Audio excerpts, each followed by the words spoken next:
Foucault señalaba que ha habido siglos teológicos, siglos naturistas. Hoy es el lenguaje el centro del pensamiento. Separa tres elementos: lenguaje, obra y literatura. Expresiones literarias indígenas en América. De los pueblos indígenas que habitaron en Hispanoamérica, sobresalen por su elevado grado de conocimiento tanto científico como artístico los mayas, los aztecas y los incas. Estas culturas dejaron para la posteridad joyas verdaderamente admirables como palacios, esculturas, cerámica, templos, expresiones de teatro ritual, poesía y algunos manuscritos. Aunque diversos estudios afirman que los pueblos prehispánicos tenían preferencias por la literatura oral, las expresiones literarias indígenas predominaron hasta la llegada de los conquistadores en América entre 1492 y mediados del siglo XVI. A partir de entonces la cultura aborigen es sustituida por la civilización llegada de los españoles. De este tipo de manifestación literaria existen tres manuscritos indígenas que sobresalen por su importancia. El Popol Vuh o Popol Vuh, en el idioma quiché, es la historia de la creación de los mayas. El Popol Vuh, que significa libro de la comunidad, narra el relato de la creación maya, los cuentos de los héroes gemelos y las genealogías de derechos de tierra quiché. Su probable autor, Diego Reynoso, un indígena de Chichicastenango que aprendió a leer y a escribir, además de conservar en la memoria lo que sus ascendentes le contaron del pasado legendario y glorioso de su pueblo, tradujo en lengua quiché todo lo que sabía de sus tradiciones. El Rabinal Achí es un drama dinástico maya del siglo XV y uno de los escasos testimonios de las tradiciones prehispánicas, en el que se presentan mitos acerca de los orígenes de los habitantes de la región de Rabinal, así como los temas populares y políticos, y se expresa con bailes de máscaras, teatro y música. También pertenece a la literatura maya quiché, es la pieza dramática más completa que ha llegado a nosotros y se le atribuye su obtención gracias a la curiosidad del etnógrafo Carlos Esteban Brasseur, quien obtuvo la narración como recompensa a un acto de caridad a través del indígena Bartolo Cis. El Memorial de Sololá o Anales de los Cachiqueles es una crónica del origen de los mayas cachiqueles. Estos relatos fueron escritos alrededor de 1560 por Francisco Hernández Arana. El objetivo de Hernández era escribir la historia de su pueblo para preservarla, ya que él vivió los momentos de la conquista. Según investigadores señalan que sus autores fueron los indígenas Francisco Hernández Arana Shaila y Francisco Díaz Shebuta Quej. La contraparte literaria española y crónica de conquista. Las crónicas de conquista o crónicas de Indias constituyen la literatura más significativa que se redactó en torno al descubrimiento y conquista del Nuevo Mundo. Algunas de esas crónicas fueron escritas por los mismos protagonistas de los hechos, conquistadores españoles, historiadores de estilo clásico y personalidades eclesiásticas, siendo las dos figuras o cronistas más importantes Bernal Díaz del Castillo y Garcilaso de la Vega. Crónica es la historia en que se observa el orden por lo que pasa un fenómeno a lo largo del tiempo. De esta cuenta, las crónicas de conquista forman el conjunto de documentos narrativos sobre el descubrimiento, conquista y colonización de América. El barroco español y el americano. El barroco en América se ve influenciado por los escritores europeos durante el tiempo de la colonia. Barroco es un término que procede del francés baroque y que permite nombrar a un movimiento cultural y estilo artístico desarrollado entre el siglo XVII y mediados del siglo XVIII en Europa y posteriormente en la colonia americana. El barroco alcanzó diversas disciplinas, como la arquitectura, la pintura, la música, la literatura, entre otros, y se caracterizó por la ornamentación excesiva, la conjugación del idealismo y realismo, del naturalismo e ilusionismo, así como del culteranismo y del conceptismo, que alternan muchas veces en una misma obra en un mismo autor. El barroco americano es la primera corriente literaria que se desarrolla en América, donde además de estar influenciadas por las corrientes europeas se agregaron matices propios de los escritores del Nuevo Mundo. Los principales exponentes del barroco fueron Sor Juana Inés de la Cruz, conocida con los nombres de la Monja de México, el Fénix de México y la Décima Musa, siendo su nombre verdadero Juana Inés de Absjave Ramírez de Santillana, una de las más gloriosas esclericidas de la literatura castellana del siglo XVII. Para Sor Juana, el tema de la mujer dentro de la sociedad fue una constante en su poesía, por lo que en la actualidad se le considera como la primera feminista americana. Francisco Antonio Fuentes de Guzmán, como historiador, es catalogado como uno de los más brillantes. Con su obra Recordación Florida alcanzó la inmortalidad en las letras. En Recordación Florida cuenta la historia natural, material, militar y política del Reino de Guatemala. El neoclasicismo procede de la literatura francesa que dominó en la segunda mitad del siglo XVIII. Analizando desde un ángulo crítico, este movimiento viene a significar un cierto retorno a los tiempos clásicos antiguos, llegando inclusive a escribir en griego y latín. Por lo que el neoclasicismo fue una imitación del estilo clásico donde los escritores adaptaron las normas antiguas, lo que provocó en algunos momentos llegar a la exageración. Los nuevos escritores se valieron de escritores clásicos como Homero, Horacio, Virgilio, Sófocles. Características del neoclasicismo: imitación de las reglas del arte clásico, espíritu de austeridad y severidad. La obra de arte debe estar al servicio de la ilustración del hombre, conteniendo lecciones de moral y de formación educativa. Reacción contra el culteranismo barroco. Se dirige a la razón, al hombre individual. Exponentes del neoclasicismo: Rafael Landívar, con su obra fundamental escrita en lengua latina, Rusticatio Mexicana, la cual se inicia con los versos Salve, care, parens, dulce Guatemala salve.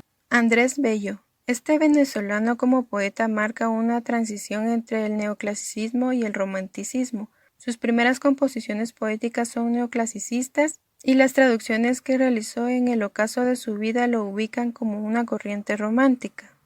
Entre sus mejores poesías se menciona Silva a la agricultura de la zona tórrida, Alocución a la poesía y la traducción de Oración por todos, de Víctor Hugo. El romanticismo fue un movimiento literario en el siglo XVIII, cerca de 1770, en Alemania, Inglaterra y Francia, que se dispersó y cultivó por toda Europa hasta mediados del siglo XIX y que continúa ejerciendo su influencia hasta la actualidad. Características del romanticismo: egocentrismo, el yo en el centro del mundo. Excentricidad, el romántico se cree un ser distinto y único. Originalidad, la obra de arte es producto de la inspiración y no es sujeta a cánones. Individualismo, el sentimiento debe expresarse libremente y la emoción de cada uno debe reinar sobre todas las cosas. Imaginación, frente a un mundo prosaico el alma se hunde en la ensoñación y rompe las fronteras del tiempo y del espacio que lo obliga. La poesía, la novela y el teatro son los tres géneros literarios que predominan en el romanticismo. En América es el poeta argentino Esteban Echeverría quien con su libro Los Consuelos y su poema épico lírico La Cautiva contribuyó a que este movimiento echara raíces en el suelo americano. Otros representantes del romanticismo fueron José Batres Montúfar por su magistral Yo pienso en ti. Otros poemas narrativos y satíricos que sobresalen es el de Las falsas apariencias, el Relox y Don Pablo. Los tres poemas constituyen la obra cumbre de Batres Montúfar, Tradiciones de Guatemala. Domingo Faustino Sarmientos. De sus libros sobresalen en la literatura hispanoamericana Recuerdos de provincia y Facundo. Juan Zorrilla de San Martín. Escribió poemas de gran valor, entre los que destacan Notas de un himno y La leyenda patria. Su obra Tabaré es considerada una de las más bellas y originales de la literatura hispanoamericana. El costumbrismo americano, término con que genéricamente se designa toda corriente literaria que tiende a privilegiar como temática la vida cotidiana y los tipos humanos característicos de una época. En España, el costumbrismo define una tendencia del siglo XIX que cobró caracteres de sátira política o social, pero que en sus expresiones más genuinas carece de esta crítica. y se reduce a una descripción de personajes característicos y modos de vida y costumbres populares inclinadas al pintoresquismo superficial. Uno de sus exponentes fue Florentino Sánchez, el uruguayo, con sus obras teatrales Mi hijo, el doctor de 1903, La barranca abajo 1905, La familia 1905, plantea los diversos problemas que padecía la ciudad de Montevideo por la alta escala de inmigrantes llegando al continente, así como la desesperanza o la conducta del hombre frente al entorno social que lo condiciona psicológicamente. Esto último se patentiza en su obra La familia. Perteneciente a la clase media, los miembros de esta familia son representados objetivamente por medio de sus aventuras y sinsabores reales. Modernismo. Federico de Onís define el modernismo como la forma hispánica de la crisis universal y del espíritu que inicia hacia 1885, la disolución del siglo XIX. Como lo dice la palabra moderno, es un adjetivo que se deriva de la moda, es decir, novedoso. El modernista procura que su obra nazca adaptada a la época, que esté según la época, por la cual aspira a perdurar al futuro, ya que de lo contrario su obra sería efímera y rápidamente pasaría, por así decirlo, a la vejez. Dejaría de pertenecer a la moda. Es importante destacar que es hasta esta época que América había importado todas las corrientes literarias por medio de España. El modernismo es el primer estilo que España recibe de América. Características: libertad absoluta, apasionamiento por el colorido de la palabra, valoración absoluta de cada palabra, cierto teatralismo, gusto por lo exótico. Precursores: José Asunción Silva, Manuel Gutiérrez Nájera, José Martín, Rubén Darío, José Eustacio Rivera, Rómulo Gallegos, Rafael Arévalo Martínez. Vanguardismo. Da inicio junto a la Primera Guerra Mundial, produciéndose en el arte y la literatura la más radical revolución de su historia. La ruptura del orden burgués y del clasicismo se va a ver reflejada en el vanguardismo. Resaltan los temas del cubismo, futurismo, expresionismo, imaginismo, dadaísmo y surrealismo para las diferentes escuelas dedicadas al arte. El vanguardismo abre la brecha para un nuevo mundo estético que recorrerá todos los caminos de la incoherencia y del irracionalismo. Características: cosmopolitismo. Se pretende darle a la expresión un carácter genérico. Ingenio, ingeniosidad y fantasía frente a la realidad. Aforismos, culto a la novela y la sorpresa. Temas: exclusión de lo narrativo y anecdótico. Imaginismo, la metáfora. Sintaxis, destrucción de la sintaxis. Palabras en libertad. Se tachaban de los nexos las frases medianeras. Feísmo, desorden estrafalario, chocante, antibello. Exponentes del vanguardismo: Pablo Neruda, Miguel Ángel Asturias. El boom americano. En el surgimiento del boom, miles de personas permanecen interconectadas, consumiendo, divulgando e intercambiando las obras literarias latinoamericanas. Boom, palabra que nos suena a estallido, a explosión repentina. Sirvió para calificar la aparición durante la década de los 70 del siglo pasado de un conjunto apreciable de obras narrativas que colocaron la producción literaria hispanoamericana a la vanguardia de la literatura mundial. Tal estallido no se debió a una generación espontánea repentina, sino a un proceso durante el cual sus principales exponentes se nutrieron de lo mejor de las vanguardias literarias del siglo XX, vivieron y sufrieron la redacción de sus obras, y ya se contaba con exponentes de una generación anterior que habían logrado difusión a nivel continental e incluso mundial. Los exponentes del boom. El panorama era acaso desesperanzador, pero un puñado de novelistas, entre ellos el cubano Alejo Carpentier, el uruguayo Juan Carlos Onetti y el guatemalteco Miguel Ángel Asturias, emergieron a finales de los años 40 con una obra que poco a poco fue demostrando, aunque fuera un público minoritario, que en América Latina se escribían novelas de calidad y resonancia universales. En el año de 1962, en la Ciudad de México, aparecían dos novelas de Carlos Fuentes, el escritor que había cobrado conciencia de la riqueza literaria dispersa a lo largo de nuestro continente, y quien con más entusiasmo se había dedicado a la tarea de difundirla en congresos, en sus viajes y entre sus amistades. Por último, llegando a 1963, en Buenos Aires aparecía la primera edición de una antinovela escrita por un argentino que hasta entonces era apreciado como cuentista, Julio Cortázar. Había logrado en Rayuela convocar una amplia gama de corrientes y que gran parte de la literatura escrita en español ya no fuera la misma desde su aparición. ¿Qué vínculos en común unían a estos escritores? Por un lado, dedicación, por el otro, sus lecturas. Asimilaron e hicieron suyas las técnicas de los novelistas norteamericanos, como William Faulkner, Ernest Hemingway, John Dos Passos, franceses como Gustave Flaubert, ingleses como Virginia Woolf. Un entusiasmo común a toda su generación por la Revolución cubana, ese famoso compromiso intelectual que se exigía a un artista al calor de las luchas políticas de los años 70. La muerte de Artemio Cruz, su obra más lograda.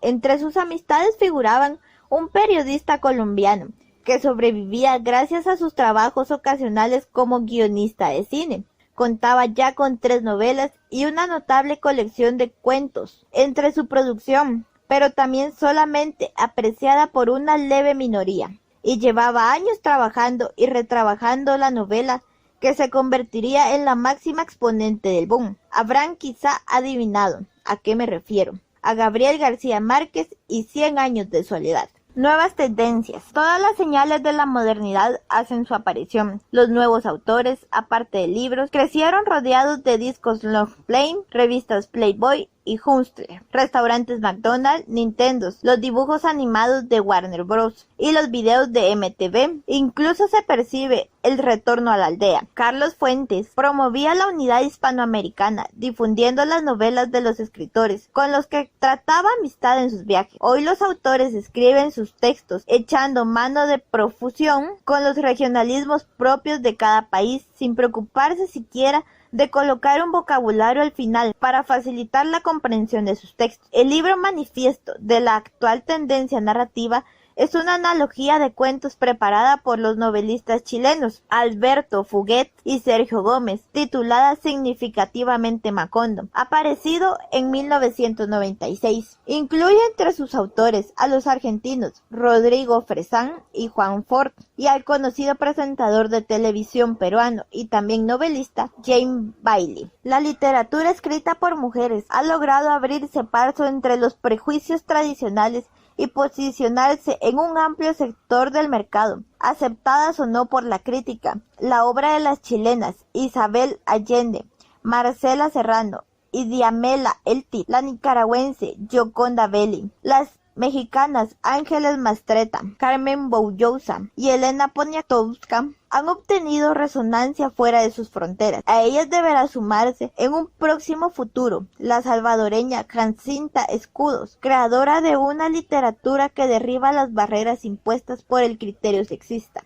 El cuento, en cambio, es un género que, pese al desprecio editorial, goza de buena salud y sigue dando muestras envidiables, como en el caso del nicaragüense Sergio Ramírez. La interrogante que queda es: ¿volverá a existir una conciencia de unidad como en los tiempos del boom? También fue una afortunada coincidencia de un puñado de obras que colocaron a la literatura hispanoamericana como referencia indispensable de la literatura mundial. Dejamos de ser el patio trasero, al menos en ese sentido. En adelante debían contar con nosotros.